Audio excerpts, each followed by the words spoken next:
ગુજરાતમાં 66 નગરપાલિકાની આજે મતગણતરી હતી, જેમાં સાબરકાંઠા જિલ્લામાં 3 નગરપાલિકાઓની ચૂંટણીમાં ભાજપે ક્લીન સ્વેપ કર્યો છે।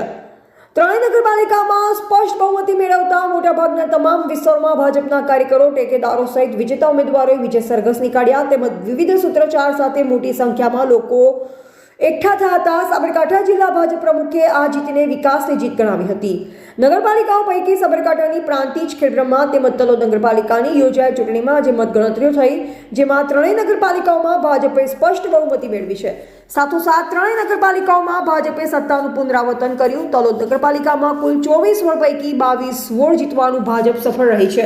સાથોસાથ 1 વોર્ડમાં કોંગ્રેસ તેમજ 1 વોર્ડમાં અપક્ષ ઉમેદવારે જીત મેળવી છે, જ્યારે પ્રાંતિજ નગરપાલિકામાં 24 વોર્ડ પૈકી 19 વોર્ડમાં ભાજપ વિજેતા બન્યું છે, જ્યારે 3 વોર્ડમાં અપક્ષ તેમજ 2 વોર્ડમાં કોંગ્રેસે જીત મેળવી છે।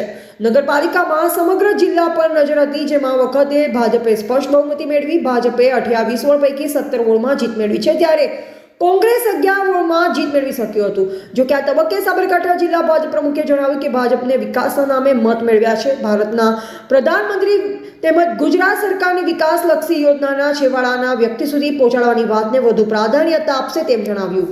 એવા રાજકમલસિંહ પરમાર, ભારતની અસ્મિતા, સાબરકાંઠા। નમસ્કાર। સાબરકાંઠાની 3 નગરપાલિકાની ચૂંટણીના આજે પરિણામના દિવસે 3 નગરપાલિકામાં ભારતીય જનતા પાર્ટીના કાર્યકર્તાઓએ અથાગ મહેનત કરી અને તમામ નગરપાલિકાઓ એ જ્વલંત વિજય પ્રાપ્ત કરેલ છે। નરેન્દ્રભાઈ મોદીની કેન્દ્ર સરકાર અને ભૂપેન્દ્રભાઈની ગુજરાત સરકારમાં જે વિકાસના કામો થયેલા છે એ વિકાસના કામોમાં પ્રજાએ ખૂબ વિશ્વાસ મૂક્યો છે અને આ 3 નગરપાલિકાઓ એ ભારતીય જનતા પાર્ટીના હાથમાં સોંપી છે।